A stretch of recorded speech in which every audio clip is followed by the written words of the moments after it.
दोस्तों स्वागत है तमारो हमारी चैनल में।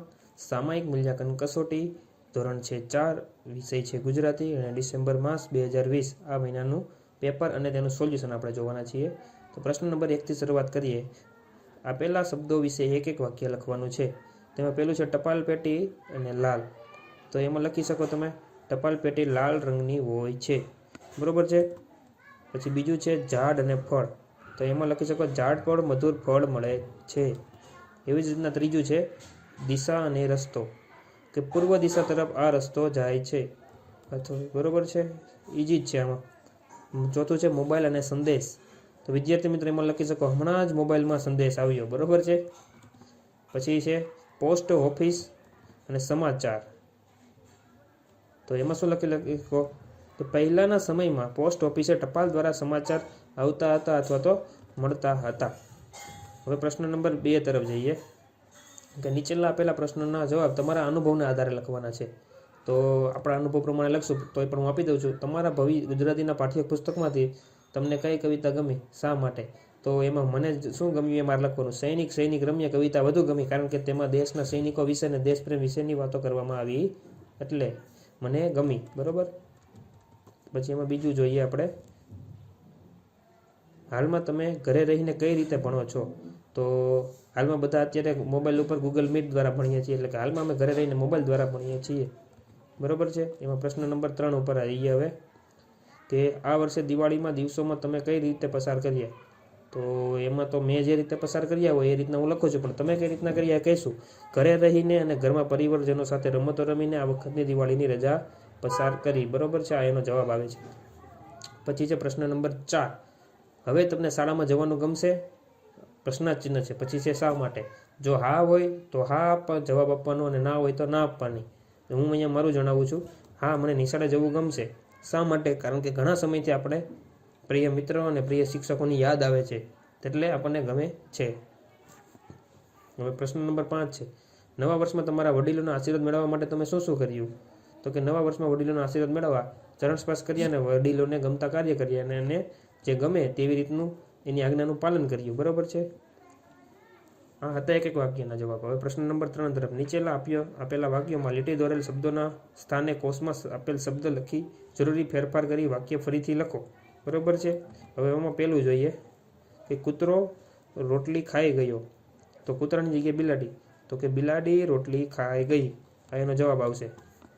પછી છે બહેનની જગ્યાએ લખવાનું છે ભાઈ, તો એને પૂરો કરશો તો ભાઈ ગીત ગાતો હતો।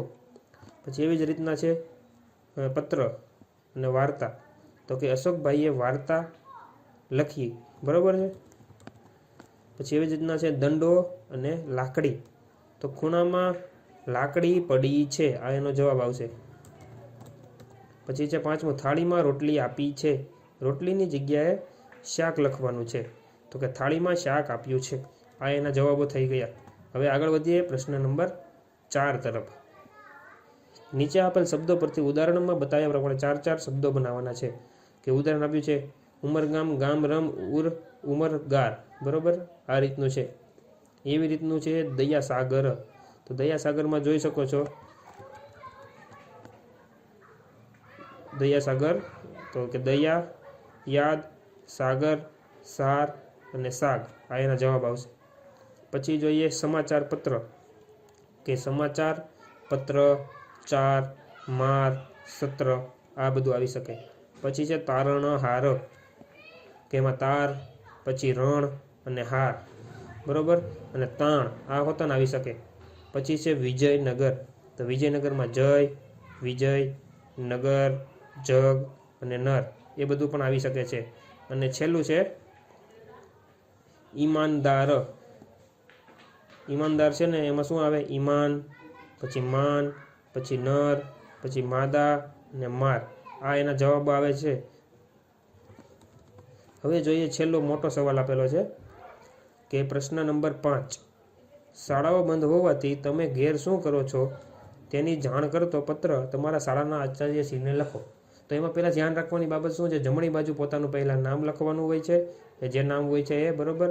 પછી છે મૂળ મુકામ, એટલે ક્યાંથી લખો છો એ, એનો પછી તાલુકો લખવાનો, જિલ્લો લખવાનો, પછી શરૂઆત કરો. જો આપણાથી મોટા હોય તો એ આદરણીય કહેવાય, એટલે આપણે પ્રિન્સિપલને પત્ર લખીએ છીએ બરાબર, આચાર્યને, એટલે આદરણીય આચાર્યશ્રીથી શરૂઆત કરવાની. પછી પેરેગ્રાફ કરીને શરૂઆત કરવાનું. તમે મજામાં હશો, હું પણ અહીં મજામાં છું, મારા પરિવાર સાથે ખુશખુશાલ છું.